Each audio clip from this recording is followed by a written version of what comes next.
The Bible is for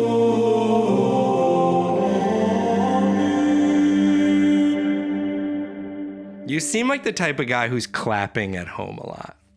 I'm trying to think of how I get my kids' attention. I do a lot of like, hey. It's a lot of hey. And then sometimes I'll get a little head look. That's the only thing that works. A? Yeah, hey. And then my kids know to do the what? Yeah. I'm really weird. I call my kids by their name and just ask for their attention, like respectfully. Does that work? Yeah, no, it doesn't. Okay. Never worked. So I thought. I've tried that before. No, it's never worked. Yeah, like they know the sound. We also do the caw if they're lost. If I think they're lost in the woods. If I need people's attention, I pretend to choke. That's to me. And your kids will give you attention if they think you're choking? Yeah, you gotta like really sell it. Sometimes I pass out for a little bit. Wow, what a gift. And then they're all huddled. They're like, oh my gosh, are you okay with it? And I'm like, okay, now that I've got you here. There's some tennis shoes in the hallway. And you got a free nap out of the deal. Somebody please take care of that. That's next level, man. Yeah, you got to be playing chess while everybody else is playing checkers. Mm-hmm. It's the only way to parent, as far as I'm concerned. And that's the end of our parenting podcast. Hi, everybody. My name's Anthony. That's Tim. Hey. Welcome to Christian Movie Club. Cue the club music. I'm just glad you're not singing the club music. No, you can't sing club music. You just gotta rock with it. Mm-hmm. Let it move your body. A little silent disco. So fun. Everybody's listening, but there's no sound. It's actually like horrifying. If you've ever been to a silent disco not in the headphones, it's real scary. I think it's so much better.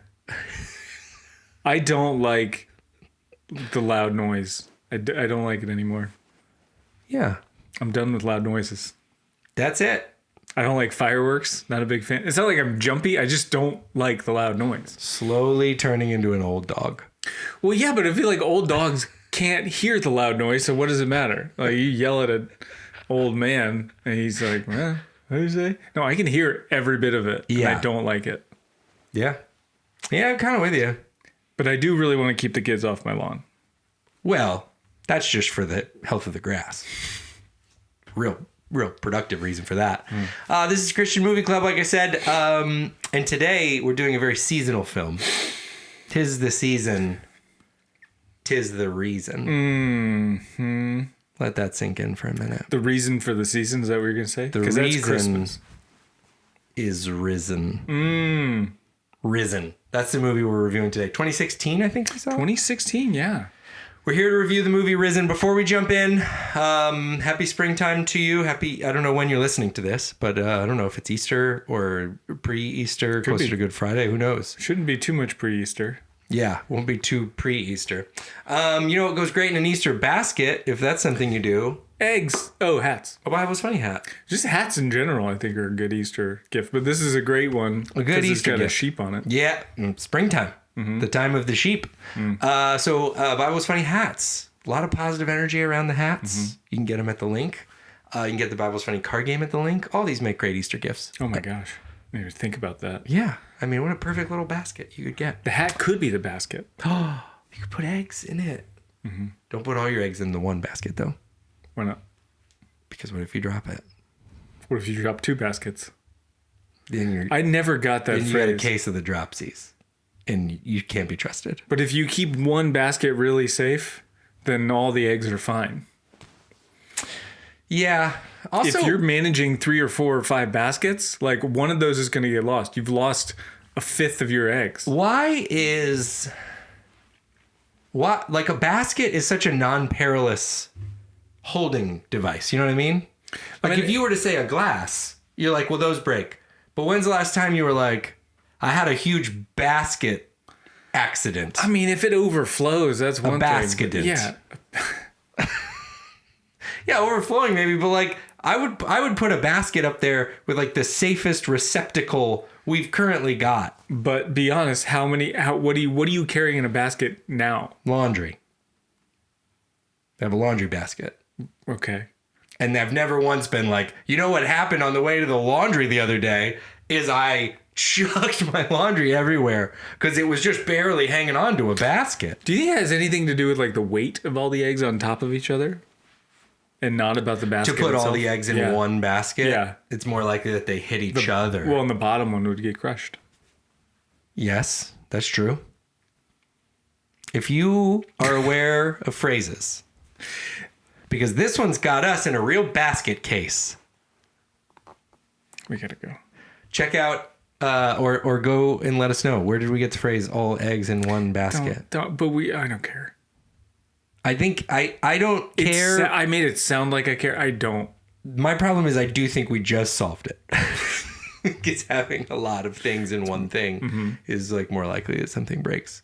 But I'm with you in that I initially thought it was about like, well, what if you drop the basket? And I don't think that's what it's about. I think it's about things breaking each other. I don't think that's what it is. You think it's about... Because, I mean, certainly that's the... Because nobody's like, oh my gosh, don't put all your files in one file folder. Otherwise, the files are going to crush each other to death. No, it's about... having more baskets. I don't know. This is so dumb. Let's just get to it. Really important, and I'm glad we covered it in this Easter season. The movie we're covering today is called Risen. Risen. There it Risen is the name of the movie. 2016, did I get that right? You did. Again. The club here, Christian Movie Club, what we have done separately is we have consumed this film. You can watch it on YouTube. It's available for rent several places. And they're sneaky because when we committed to doing this movie, it was available for free on Netflix. And then I think they were like, you know what's coming up. People are going to want to watch this. So then they got rid of it. So they moved it to where they could charge you per watch. Yeah. That's my theory. But anyway, Risen is the movie we are reviewing today. Tim, what do the people need to know about the movie Risen? The people need to know that this it's an hour 47 runtime, but it is a Hollywood film. It's a production, so it's the quality is there that supports an hour 47 runtime. Just saying. I don't want to get into all of our ratings and stuff don't until the spoil end, it. but his movie was written and directed by Kevin Reynolds, also written by Paul Aiello. Kevin Reynolds he directed Waterworld and The Hatfields and McCoys, and one of my personal favorites, Robin Hood, Prince of Thieves. Ooh, with Kevin Costner? With Kevin Costner. Wow. This movie, Risen, had a gross of about $46 million against a budget of about $20 million. So it's a good return on your investment. Good job, everybody. This is a good one. This film starts Joseph Fiennes, I don't know if that's how you say his name, as Clavius. He was Fred Waterford in The Handmaid's Tale. He was in Young Sherlock, the TV series, Enemy at the Gates, Shakespeare in Love. He was in the movie Elizabeth with Kate Blanchett back in 1998. Mm-hmm. This movie also stars Tom Felton as Lucius, and you may remember him from this little tiny film series called Harry Potter. He was the legendary Draco Malfoy from Harry Potter. He also starred in Anna and the King, and he was in a music video that featured Ed Sheeran. That's what I found. I don't know Tom from the films. I know Tom from the Broadway production of Harry Potter. Good. I actually, in reverse, found out he was in the movies. Did he? He didn't do it. Is there a Broadway? He did. He was in, I think it's called The Cursed Child or whatever. It's a Harry Potter musical. No, I don't even think it's a musical, but it's on Broadway. Okay. Sometimes I can't tell when you're serious. He was like their big reveals that he was in it. I don't know anything about it. Got it. I'm just so classy is what I'm trying to say. Yeah, that I didn't know the movies were even a thing because I was just so into Broadway. I'm in the know. So classy you wear shoes to a podcast. Oh, wait. Those are barefoot. Nobody can see that. I can see it. Peter Firth as Pilot. He was in Law and Order and The Vice. He was also in Pearl Harbor and Amistad back in the day, and Hunt for Red October. He's got 100 acting credits plus going back to 1969. Was he in the second Pearl Harbor or was he in the first one? I gotta go. Why? Why do you challenge our friendship like this? That was a really bad one. Oh. Should I keep going? Yeah, go on. Okay. Cliff Curtis as Yeshua. That's Jesus for the layman. He's done a ton of cool roles, and you've seen him everywhere. He's in the Avatars movies. He's in Meg and Meg 2. Yeah. Columbiana, Traffic, Training Day. He was in Blow with Johnny Depp. He was in Three Kings back in the day. He was in The Chosen as well. So he's all over the place. Funny enough, he doesn't he's Jesus, but he doesn't get much airtime. No, he didn't say much. No, not at all. Well, you certainly don't see him say much. He's in The Chosen. Yeah. That's kind of funny. I wonder if he ever looks at the guy playing Jesus and is like, I don't know how I would do it, but you do your thing. I don't know if he was Jesus in The Chosen. I didn't check. He's definitely not Jesus in The Chosen. Let's check. Maria Bato as Mary Magdalene. She was in Hustle and Mad Dogs and a bunch of Spanish-speaking movies that I've never seen. And Antonio Gil as Joseph of Arimathea, and he was in Quantum of Solace and Chocolat. You said that right. I know. Yeah, it's a very good job. Yeah, it's big time. Yeah, there's a lot of people. $20 million budget. Yeah. There's a lot going on here, but yeah, a lot of legitimate stars, actors in here who have done a lot of work. They're experienced. They know what they're doing, which is a little bit different than some of the movies that we happen to watch in this stupid podcast. Oddly enough, we had to pay to watch this one. It's weird how that works out. Give me a. Let's start this way. Can I have a one-line summary? Yeah. The IMDb synopsis. Yeah, just the IMDb synopsis. In 33 AD, a Roman tribune in Judea is tasked to find the missing body of Jesus Christ, who rose from the dead. That's it. Pretty straightforward. 33 AD really wrecks with my I was told AD is after death. I know. But then you're like, wait, but then wouldn't that be one? You were told that by someone, AD? Or you assumed that? No, I was told that. Oh, that's what I believed. I might have told you that when I was a kid. You're like, it's 33 AD. That would mean... Right. There's a 33-year period of nothing. Of aliveness. Right. There should be a third category. There's BC. There's... Also BCE now. Jesus Christ is alive and walking the earth. Right. 33-year gap. JCIA. That's all zero. That's all zero time. Doesn't count. And then there's AD. It's when they kicks in. Anyway, I'm sorry. Anno Domini, if you know your Latin. That's the Latin, right? Yeah. All right. Give me some reviews. So the reviews are not all over the place. Nothing too crazy. We have...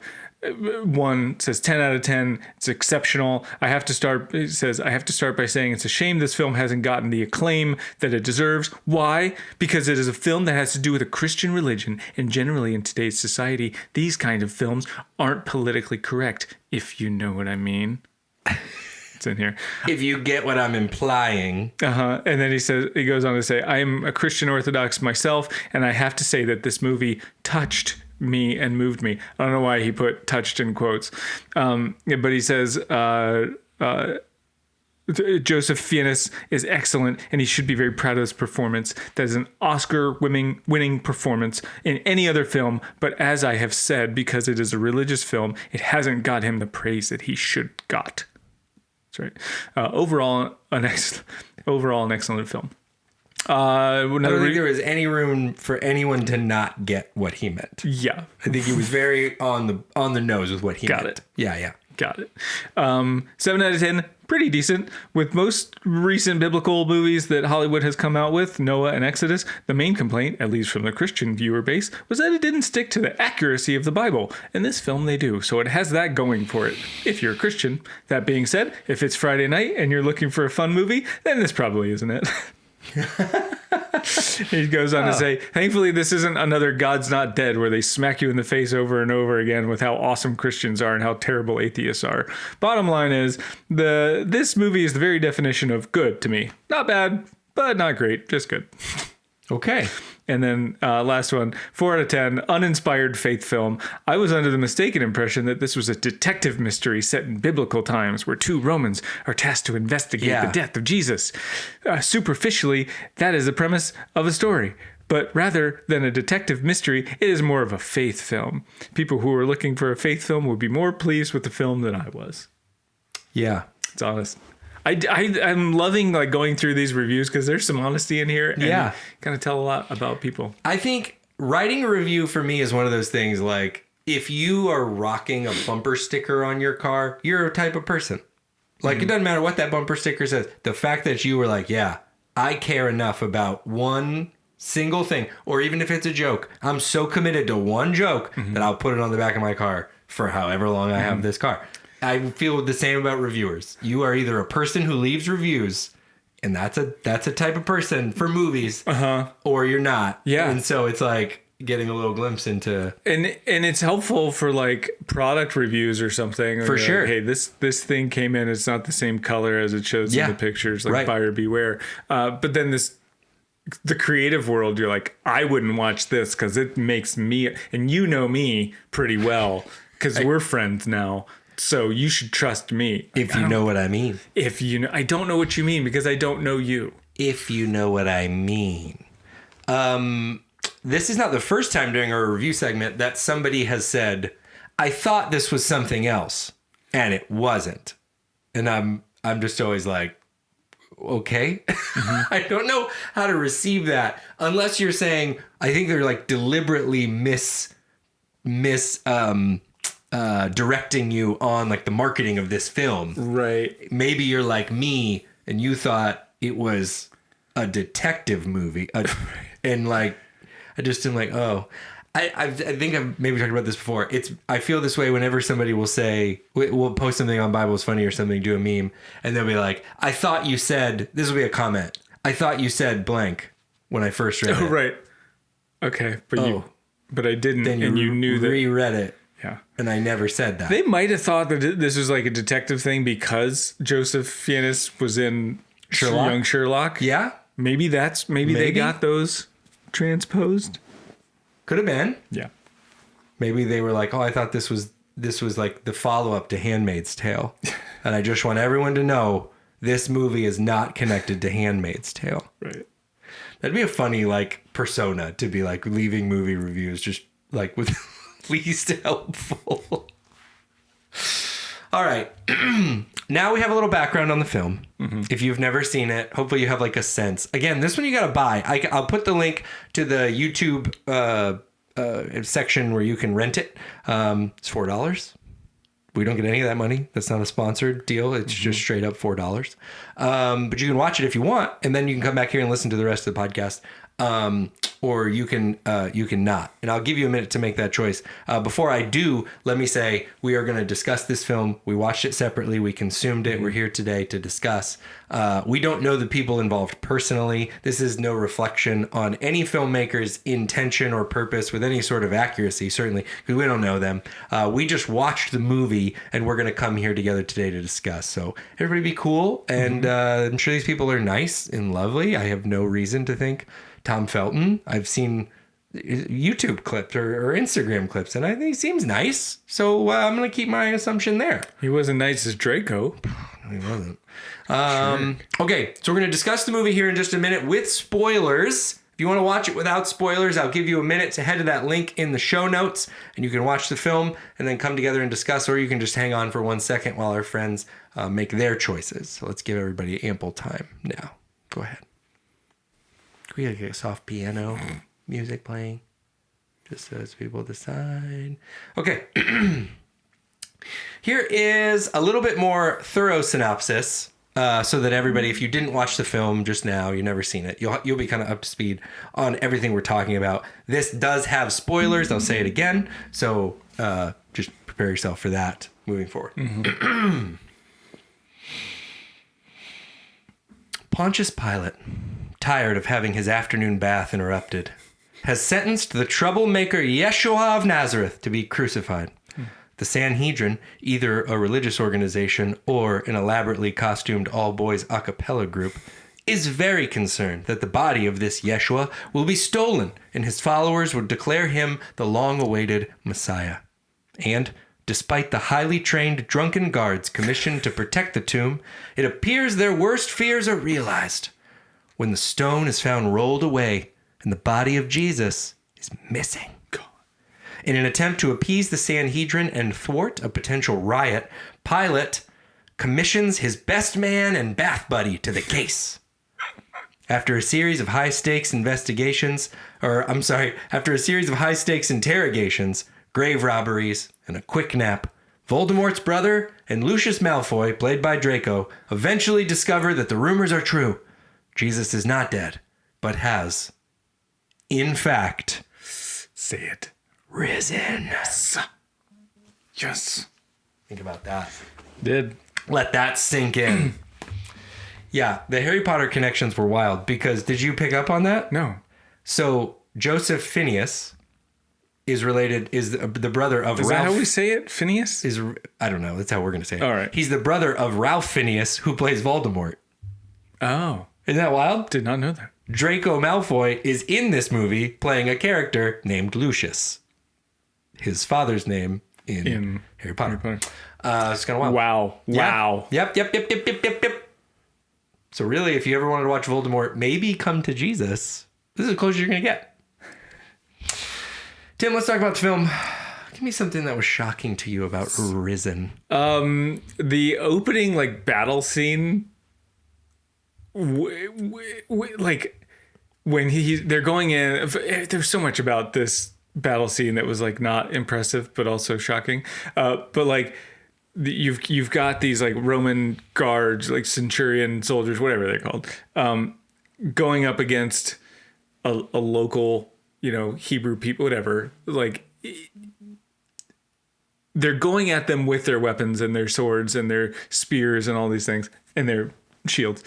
And then the locals are going after them with rocks. Right. And boulders. They have this cache of boulders, evidently. Yeah. And they're bowling with the boulders at the Roman guards. Yeah. And killing them dead. And these boulders are not huge. They're I don't know, the size of my torso, which is not big if you're listening. Huge flex. He's very trim. And so they're just rolling these things, and shockingly, the guards who are not really struck by them, just dead. They're done. They get hit in the knees and they're done. Yeah. And then I was also shocked quite a bit. This goes on in the whole film. There's a lot of stabbing and slicing of the knees. At the knee level. That's right. A lot of cutting, taking swords and going yeah, and shove it in his knee. And maybe that was the thing. Maybe it was the thing I didn't know about. Right. But I was a bit shocked by all of this. You gotta go where they don't expect you to go. Right? And it would make sense if you're really like this. Right. What's exposed when you're like this? Your knees. The knees. And I knew there's a thing, and there's actually a thing where you want to hurt the person instead of kill them, because if you hurt a soldier, then they have to then his buddies have to carry him out. But if you kill him, then they're I'm wondering if that's what's going on with the Romans. If it's a little bit of modern NBA where you're all right, if I go down, then they call it a foul. Somebody's got to carry me. Mm-hmm. If some of them were dead, but some of them were maybe not dead, and they were just oh, the injury. I'm really hurt by that rock that they threw. Yeah. Yeah. Again, the shocking thing was being the dramatic death that occurs when you get run over by a boulder the size of my chest. Yeah. I mean, I was just kind of shocked by that whole opening sequence, and historians actually put time into this, and I don't mean to, wade recklessly into those waters, but I'm just what was the long game plan here? You're just going to throw some rocks at this one little Roman outpost, and you feel this ends well. How? Right. It's not gonna. There's 12 of you guys. You're just slinging rocks. But it also looked like they were trying to make that look like a big battle scene. Yeah. They're trying to frame it so that all these guys are in one picture, but you can see them all. You can see where they stop. You can see the whole battle, and it just. I don't know. Here's what I'll say. I'm glad you brought it up, because I did think it needed to be discussed. I felt like we could have talked this one out. I think that's what kept hitting me. I don't think we had to fight about this one. No. There's 10 of you. There's 12 of us. This isn't like we came here for that guy. Why don't we just... Yeah. Oh, and then they take... Barabbas. And they straight up execute him. Yeah. I was like, oh, this might be a little... Oh, no. Different Barabbas, I guess. Or maybe the theory would be that he was released during that, and then he died a day later. Yeah, we'll talk about all that. By the hands of... I'm sure. Voldemort's brother. Something that was shocking to me was the audacity, really, of the tribunal was the Clavius, I think his name was. Called a lot of people called him the tribunal during the movie. The Tribune. Tribune? Mm-hmm. The Tribune. The audacity of the Tribune to say that he helped roll the stone in front of the tomb.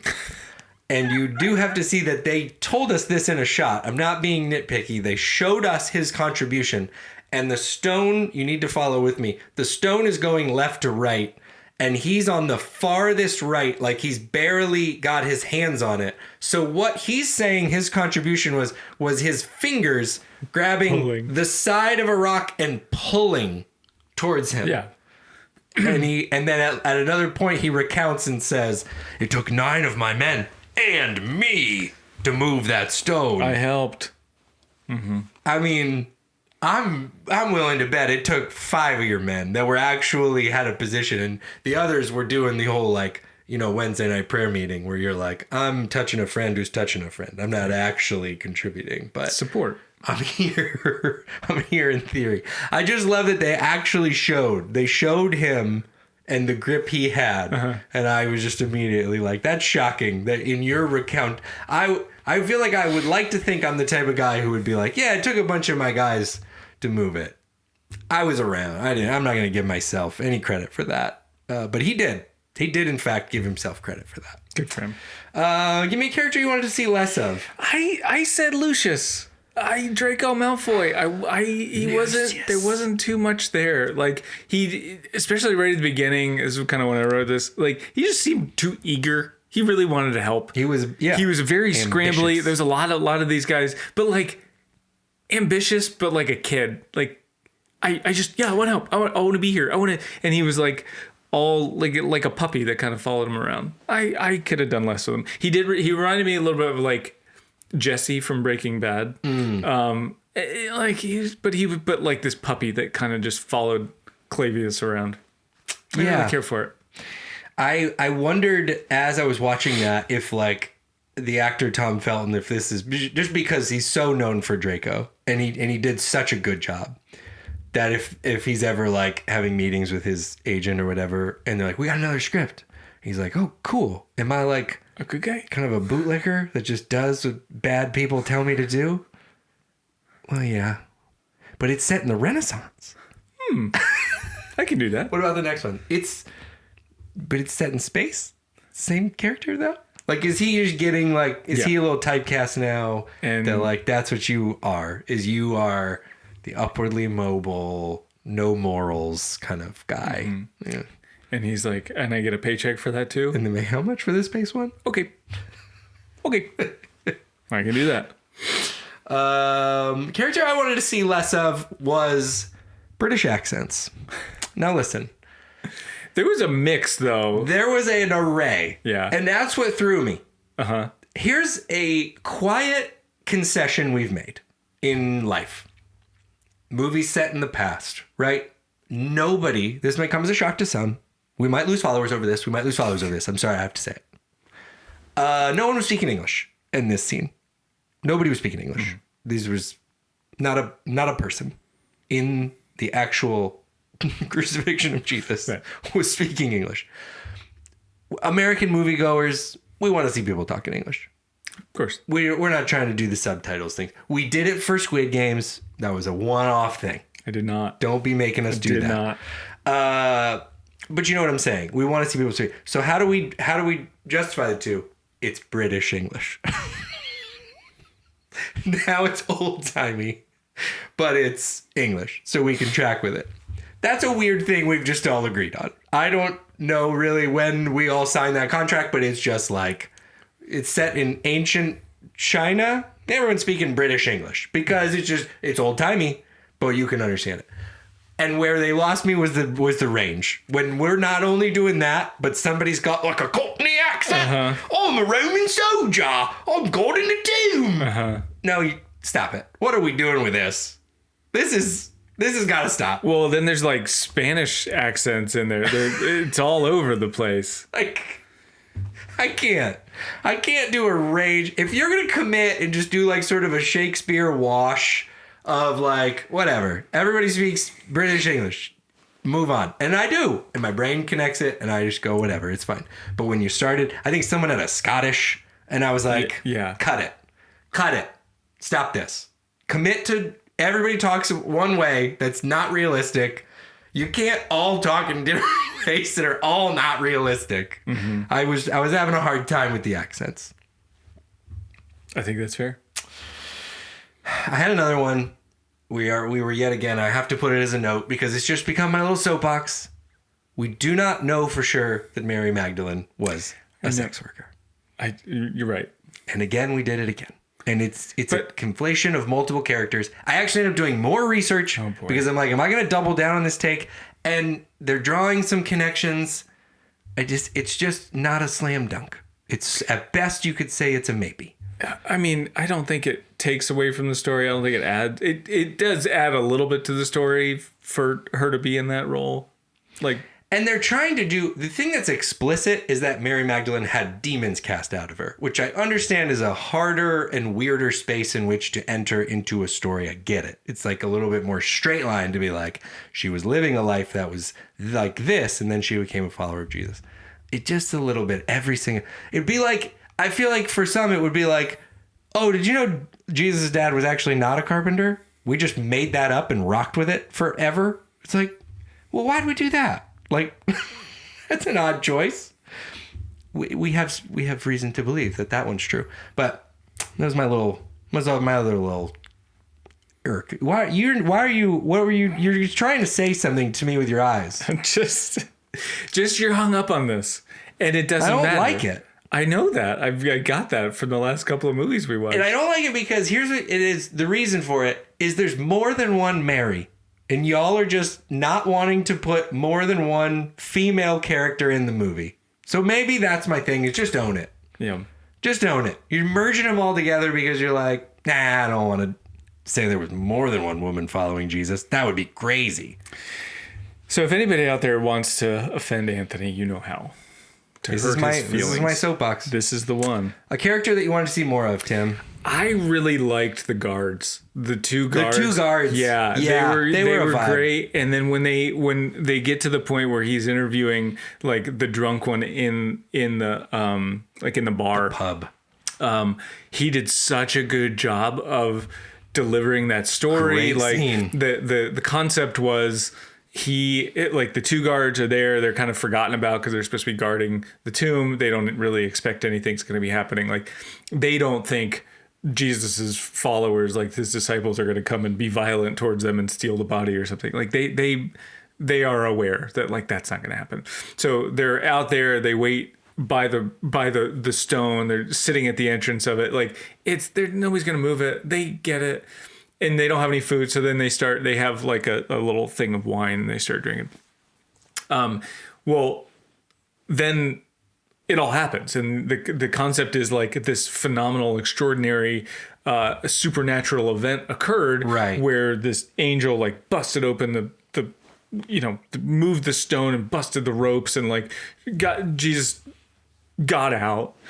And like they're told to like got out.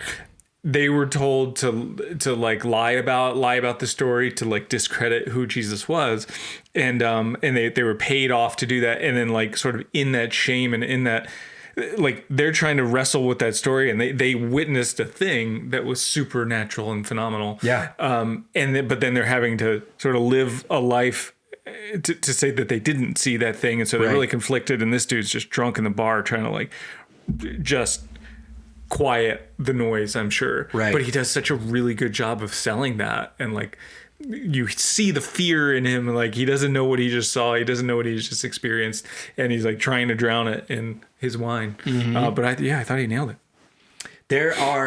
One of my favorite things about movies is like there's moments where you do sort of like get lost.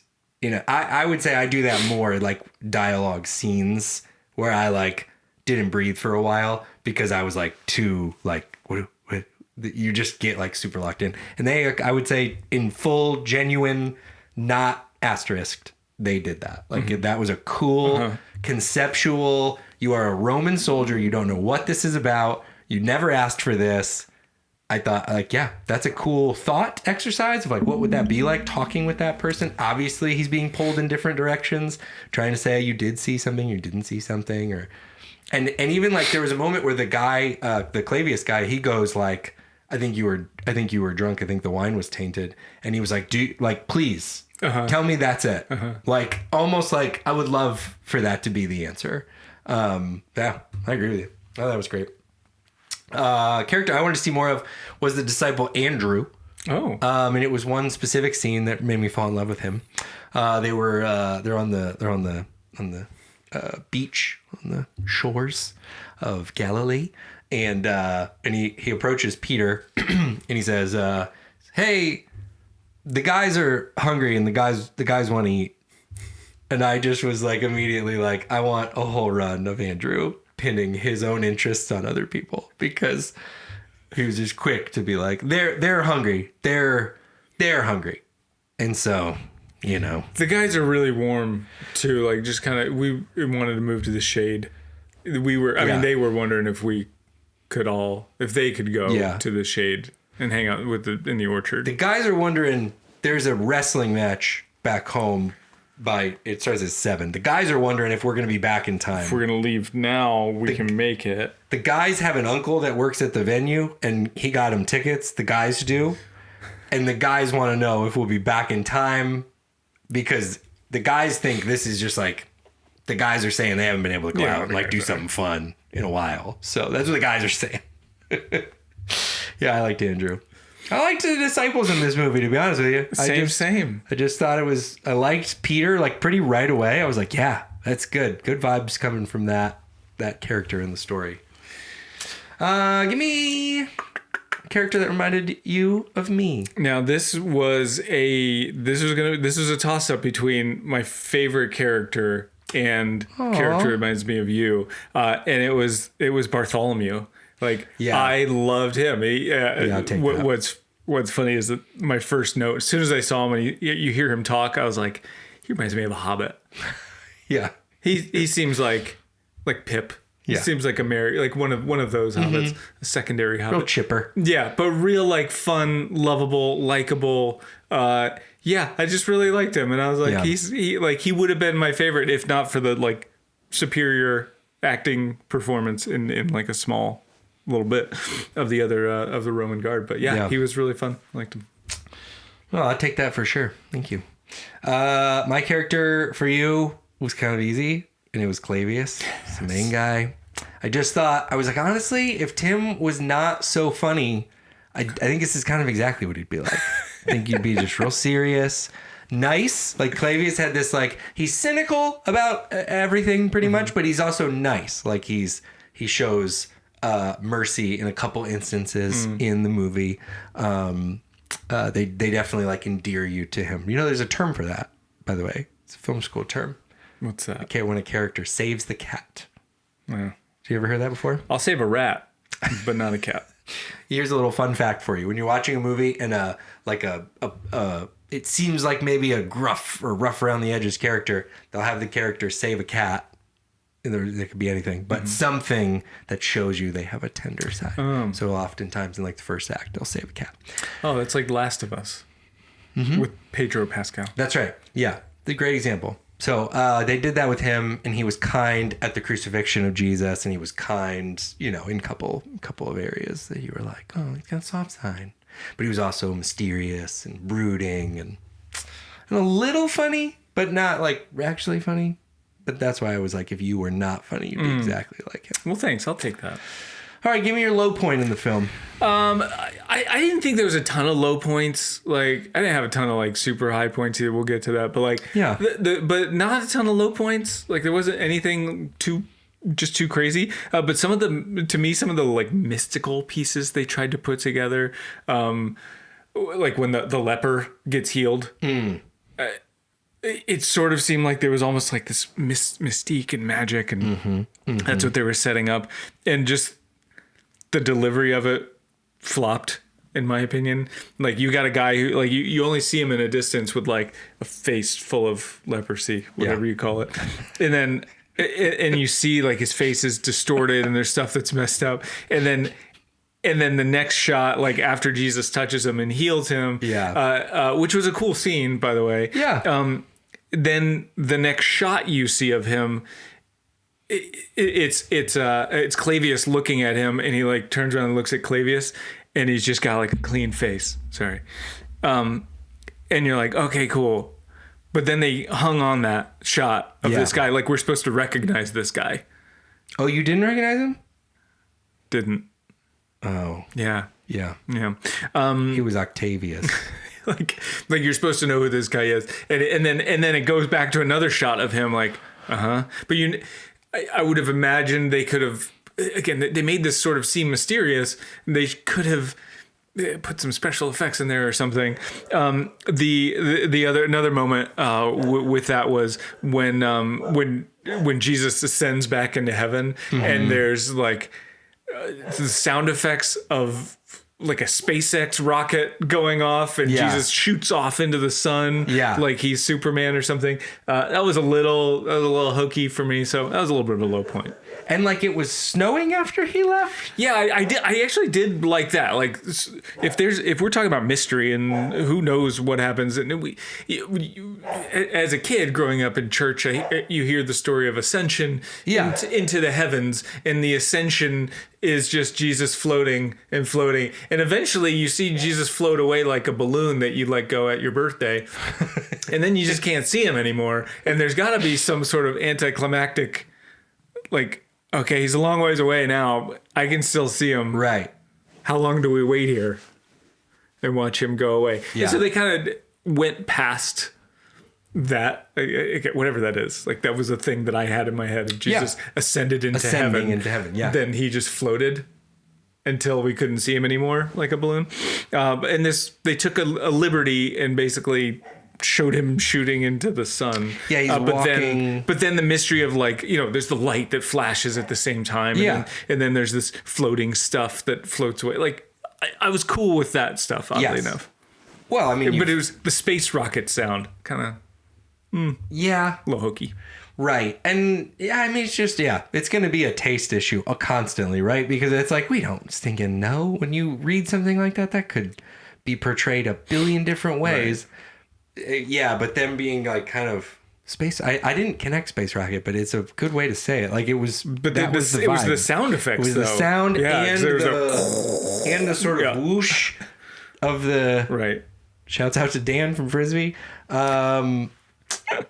That was yeah, it's definitely a whoosh. It was a whoosh. That was happened there. Gosh, now I was kind of just like torn on that whole moment, and I'm even now conflicted. I don't even really. I'm still kind of processing a little bit. My low point was it actually, I think, in the conversation I was just praising a minute ago, but he's saying something, and he's like. It was like this light coming out of the tomb.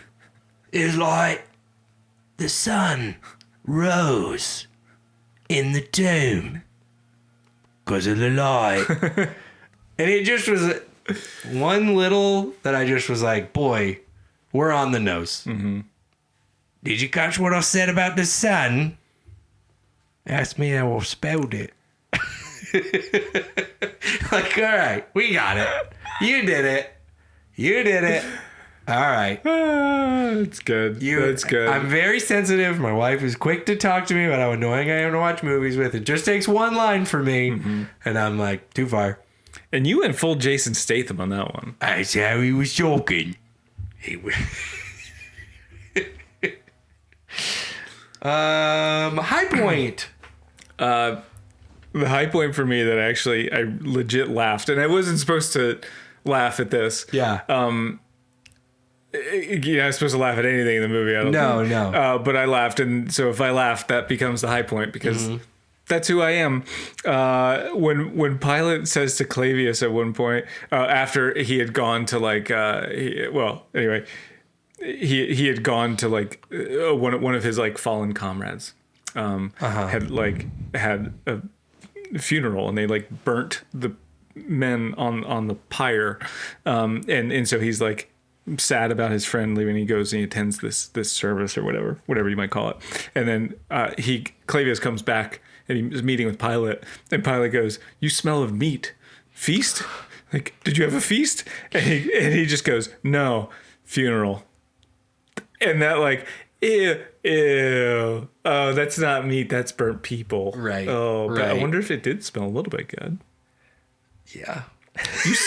You smell like barbecue human. That got me. I laughed, and that was my high point. Yeah, that was funny. I am a little shocked though, because I thought for sure we were gonna have the same one. My high point was just how excited Peter was to fish. The guy, I like the concept. You read the Bible story, presented on the words a little flat, and you're like, well, he was a fisherman. Then he found his real purpose.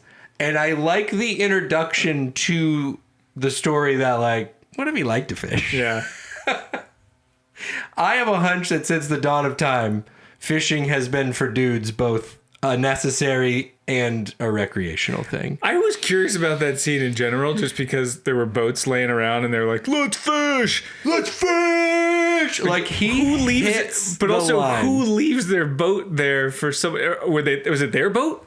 Because they just shared as a boat rent, a boat sharing system. You know what I mean? You sign it out. Because they had the notion to go to Galilee. I don't know that they left. Would you just leave your boat there with the nets in the boat? I don't know. I was, again, just curious about it. Yeah, but it was funny to watch them run into the water with their skirts up. They're just so excited. And he says it twice. He says it initially. They're like, "We're hungry." And he's like, "Well, let's fish." And then they get out there and they're doing some stuff. And they're getting tired because they haven't caught. He's like, "Let's fish." He fires them back up. This, I like this. I like this as an idea. Peter just loves to fish. He's like, there's people make a little bit of the story that he kind of goes back to fishing as maybe his default. He kind of thought the whole thing had fallen apart and he was falling back on his previous career. And my new take is going to be the guy just like to fish probably for the rest of his life. He was always like, "All right, guys, we just had this great sermon and the Holy Spirit fell at Pentecost, and do you think we could get to the lake? Get a little sesh." Is that great? No. Does everybody want to do that? No, maybe just me. We don't have to. Andrew's like, "The guys were saying they wanted to fish." Guys were all talking about it. Let's fish. It sounds like I'm exaggerating that, but he screams it. Screams, "Let's fish." Guy loves to fish. All right, give me your final review on Risen. Final review and rating. I give this movie, it's a solid 4. I think production value is there. It's good. You've got talented actors in this film. Everybody's really good. Mary's good. Jesus is good. Yeshua. They're everybody's good. Everybody does their part. There's a little bit of cheesiness in there. Like I said, the kind of the special effects stuff, Jesus taking off like a rocket. And then some of these lines, trying to fit a lot of notable Jesus moments into the film, kind of cram them in there. It was a point where the one centurion guard was all shaken at the beginning, and he's like, "What?" You see him thrown off. Yeah. And he's standing after crucifixion. Yeah, and he's like, "I don't know. I don't know what to make of it." And they're like, "Well, why not? What's going on? What's going on with you?" And he goes, "Well, he just stood there and said, 'It is finished.'" What does that mean? And then it just over and over these like little lines like that, like let me fish on the other side of the boat, like let's get that line in there, and then let's get this line in there, let's get that, like, okay, you could have cut half of those and not made it seem so forced that you're trying to get this information in here, these like little one lines or like notable moments, so you're pandering to the I think Bible reader, the experienced Bible people that will go, oh yeah, that was there. I remember that. That's right. I remember that from Sunday school. Yeah. You got a significant cameo from the Shroud of Turin where they're like looking over and over again. It didn't really add to the story, but you just like made it very visible and focal. You're like, yeah, no, that's right. That's the thing. Yeah. I'm with you. I did have it at a 4.2, not 4.2. Like I had it at a 4 as well. Well-made movie, interesting kind of like idea of like kind of starts out trying to disprove it and stumbles there. Nothing like no representation of Jesus or the Christian faith that made me like, you know, recoil like, oh, that's yucky. It was just kind of like, yeah, I mean, yeah, 100%. And there was a lot of like, you know, afterward when they're like sharing the gospel, they're talking about the good news. They're talking about like a new way of being and a new way of doing life. And I appreciated that. Like it wasn't it's like it was a new concept, and they were just sharing that. Like, this is what we've learned. This is what Jesus taught us. They dropped the line at one point, like, I don't even know why the Romans are that interested in him. Like, he had no interest in y'all. Like, give to Caesar what is Caesar is what he told us. That's what I think Bartholomew says. So it was like, yeah, I mean, I think you kind of did it. You kind of nailed it. I think it's interesting to see, like the institution. It's an interesting thought to think of like Rome as this like empirical institution and what they would have thought of Jesus, like what they would have made of this whole thing. I think this is probably kind of close. Like, I think it probably starts as a regional, like, we don't want things to get out of hand. We don't really care. We're doing our own thing. Right. And then you're like constantly just kind of trying to keep it at bay.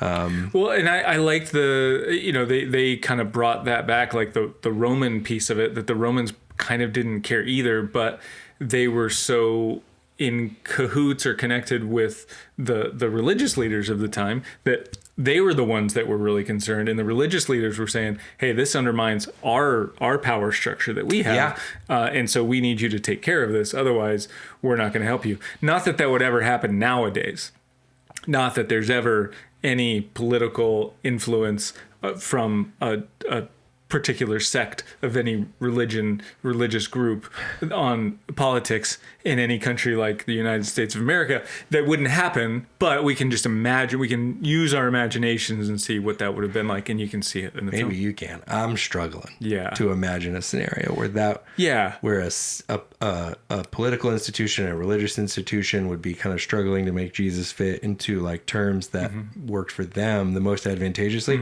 I'm struggling to imagine it. Yeah. We'll take some time later. You're saying I get that you can picture it, and I think because of the two of us, you've always had the better imagination.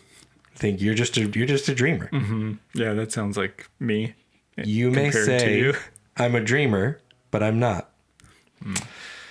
And that's Risen. I think it's a solid movie. You could add this to your Easter rotation. That's fine. Do people have that? Less. If you watch the same movies over and over for Easter, The Passion of the Christ, but you would like less. And Black Easter. Don't forget about Black Easter that we reviewed last year. We should put out a like top 5 Easter Christian movies, that you got to watch. Are there more than 5? I'm at 3 right now, and that's almost called 5. Pilgrim's Progress. Nope. Jesus dies in that one. Nope. Nope. Yeah. If you like Passion of the Christ a little less graphic, then you'd be into this. It's fine. I mean, I think you could tell, like Tim said at the beginning, they sort of like got their PG-13. That was another note I wrote down. It's like, you got that PG-13 rating 5 minutes in, like, by showing some deaths in a battle the boulders. Scene. Look out for them boulders. Yeah, a lot of people don't realize that bowling was originally like a military It was human process. pins. Yeah. That's what I'm saying. It was originally used for attacking, and then they were like, well, there's like, less wars, and this could still be fun. Like, we should spare him. Strike the rest. Oh, gross! You split them. Ew. Ew. Barbecue? That's it. That's Risen. It took us 140 or an hour and 40 minutes. We figured out Jesus is risen. Good news. That's it for Christian Movie Club today. Yeah. If you have any other Christian movie suggestions, please send them at The Bible is Funny. We'll check them out. We got some... maybe we'll check them out. Maybe. No guarantees. We did get some... I just sent Tim a suggestion yesterday. That was wild. Oh, that came from a person. Yeesh. It was... you guys are in the depths of Tubi, and I love you for it. Again, I'm Anthony. That's Tim. Bible is Funny hats and Bible is Funny card games at the link. And Bible is Funny tattoos. Bible is Funny tattoos. You just have to go to your own local tattoo shop to get it done. That's right. We authorize. But we want to see it. Whatever we have to co-sign, we've co-signed it. And we'll be back here with another podcast real soon. Okay? We'll talk to you then. Okay. Bye. Love you, bye. The Bible